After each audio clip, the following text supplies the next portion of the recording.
Hi everyone, allow me to introduce myself. I am Titi Sarum, a PGRI postgraduate student of Unindra, Jakarta, Indonesia, and welcome to my channel. For the purposes of this video, we will employ a semiotic analysis of Peirce's triadic model of science, in which we take a deeper look at Charles Sanders Peirce's contribution to the field of semiotics. This was done as part of my mid-test assignment in academic speaking subject given by Professor Said. So if you are there viewing this, Professor Said, I would like to thank you for your assignment. And I also would like you viewers not to panic if you are unfamiliar with semiotics. We shall all do it together to find out more about what semiotic is. So without being said, let's get right into the specific of this semiotics topic.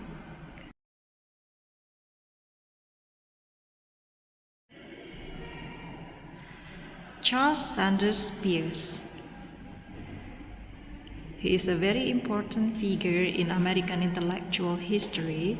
He was born on September 10, 1830 in Cambridge, Massachusetts, a place that seems to have been a breeding ground for brilliant minds. He was no ordinary thinker. He attended Harvard University, where he immersed himself in the complex world of mathematics and logic. Peirce's life was a curious mix of groundbreaking ideas and unfortunate circumstances. He passed away on April 19, 1914 in Milford, Pennsylvania. His life ended after a long battle with cancer, which combined with some serious financial struggles and depression. Sometimes, you know what, I can't help but wonder why so many philosophers seem to have such rocky roads. Maybe it's all that intense contemplation they did. I don't know.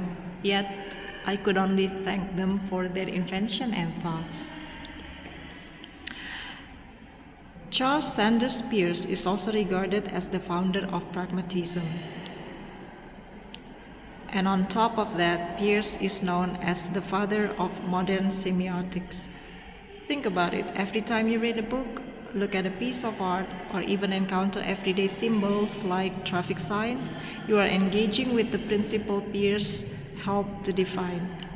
He developed ideas about how we construct meaning from signs, and keep in mind that he offers us this theory to understand how meaning is constructed in communication.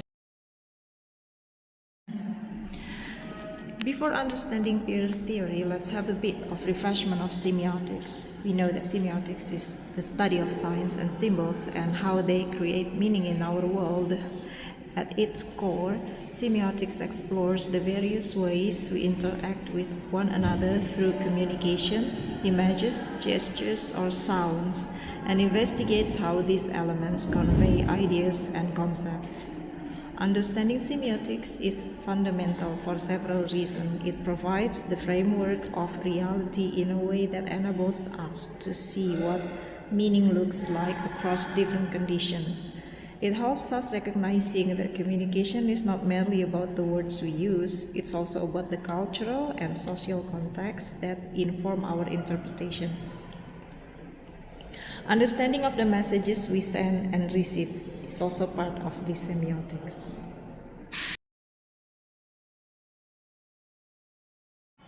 Charles Sanders Peirce introduced his triadic model of the sign as a way to explain how meaning is created and understood through three essential components: the representament, the object, and the interpretant.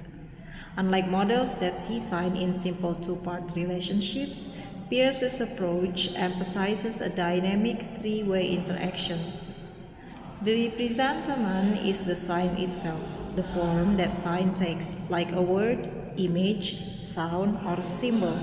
It's essentially the starting point or the appearance of the sign in any form we perceive, such as the word tree on a page, an image of a tree, or even the sound of someone saying tree.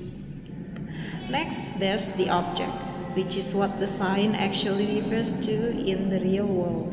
It's the concrete or abstract thing that the representament points us toward. Using our example of the word tree, the object would be an actual tree, or the idea of a tree as a concept. This object grounds the sign in reality, giving the representament a specific reference. And finally, the interpretant. It's the meaning or concept formed in our minds when we encounter the sign. It's not just a dictionary definition, but the whole interpretation that the sign produces in us based on our experiences, associations, and cultural background. So when we see the word tree, our interpretant might be a mental image of a specific type of tree, or perhaps an association with nature, forest, or even something entirely personal to us. Peirce's model is unique because it illustrates that meaning is not simply passed from one person to another in a straightforward way. Rather, it's generated through an ongoing interaction among these three elements. The interpretant, in particular, highlights the active role we play in creating meaning. This approach shows that our understanding of science is not static. It's influenced by context, perspective, and cultural background. Each sign brings these three components into a relationship, making interpretation central to how we communicate and understand the world.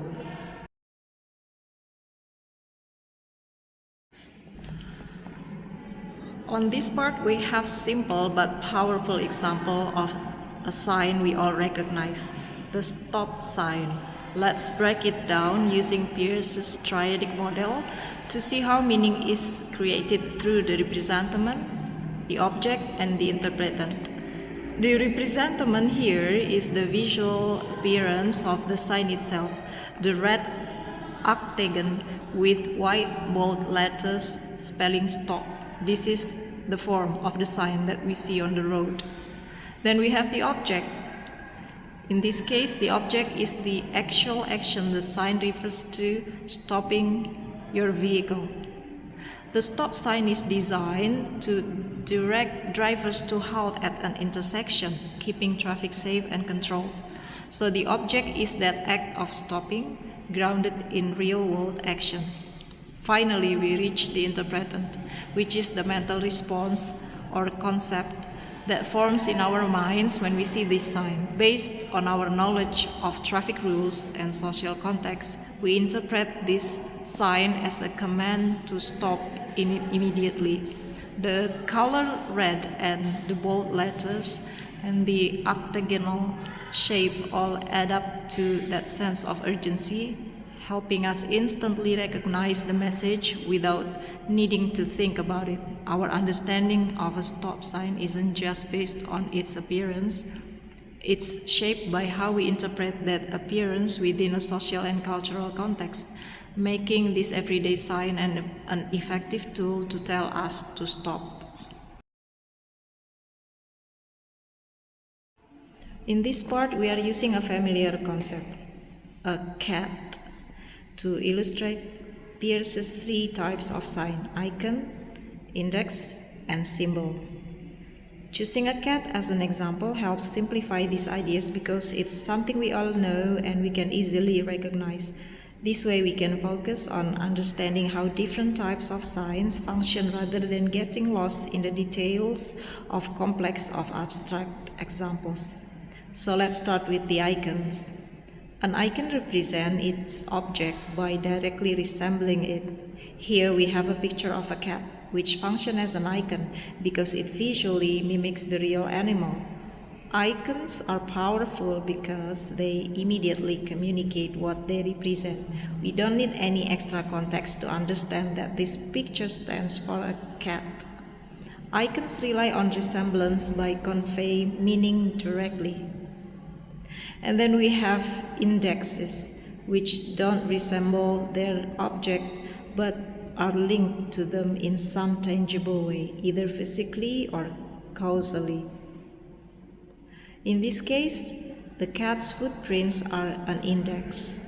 They don't look like a cat, but they are a trace left by one. We interpret footprints as signs that a cat was here even if we don't see the animal itself. Indexes work through association. Other examples include smoke as an index of fire, or a thermometer indicating temperature. In each example, the index points to its object by connection rather than appearance, helping us infer information based on evidence or clues. And finally, we come to symbols. Unlike icons or indexes, symbols have no natural or physical connection to what they represent. Their meaning comes from social or cultural convention. In this example, the letters cat spells out the word for the animal, but there is nothing in the shape or look of the letters that resembles a real cat, nor is there any physical link between the letters and the animal. We understand that cat refers to the animal only because we have agreed as language users on what these letters means. Symbols are common in all languages and include elements like numbers, traffic signs, national flags, or mathematical symbols. Their meanings are entirely based on shared understanding within a community or culture.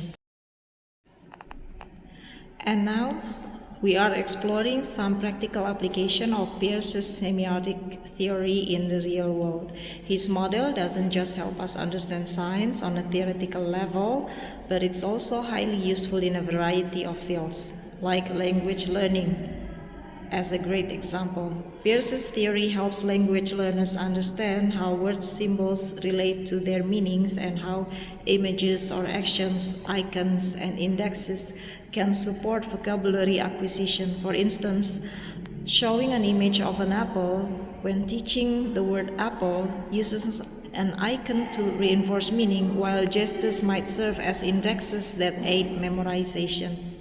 In advertising, Peirce's concepts of icons, indexes, and symbols are used to shape brand identity and target consumer perception. A brand logo often works as an icon or symbol, while advertising companies use visual and verbal signs to create association between the product and desirable lifestyle or emotions.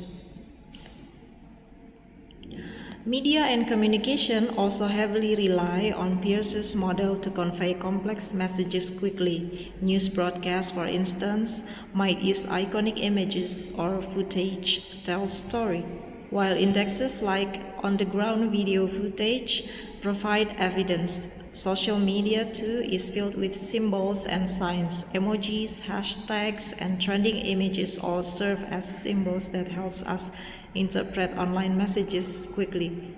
Beyond these fields, Peirce's theory is useful in education more broadly. Teachers use signs intentionally to create effective learning environments, like using symbols on maps in geography, icons in visual arts, and indexes in scientific labs to represent data or processes.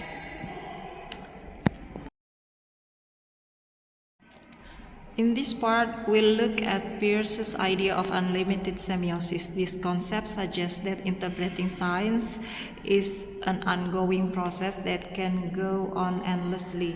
It highlights how meaning can change and grow with each interpretation. In Peirce's framework, when we come across a sign like a word, image, or gestures, we create an interpretant, which is our understanding of that sign. However, this understanding doesn't stop there.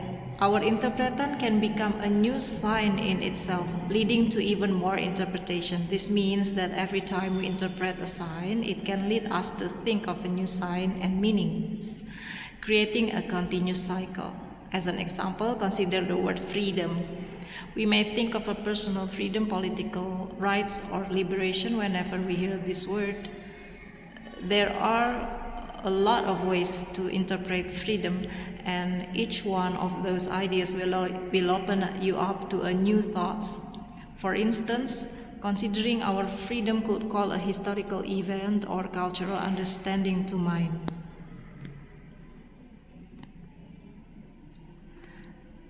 And this is because the way we understand is not just dependent on our current condition, but also based on the past experience that we had.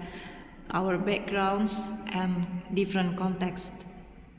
In more practical terms, this concept is essential for topics related to literature and media. For instance, a text in literature, even if it means the same thing to other readers from different perspectives, may have different meaning. Just like in real life, messages can be different according to a cultural context or an audience within the media.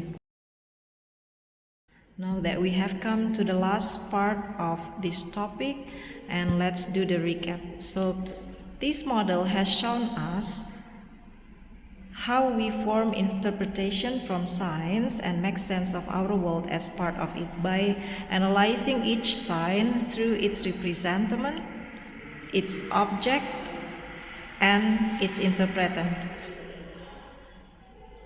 We know that the meaning of a word is not fixed, but it can interpret in a different, various way based on our experiences, based on our environment, based on context, and Peirce has shown us how complex our communication is, with each interpretation of a sign contributing to a more dimension in which we can communicate and understand the world. Thank you for joining. I am Titis Arum. See you again in the next topic. Until then, bye-bye and have a good day.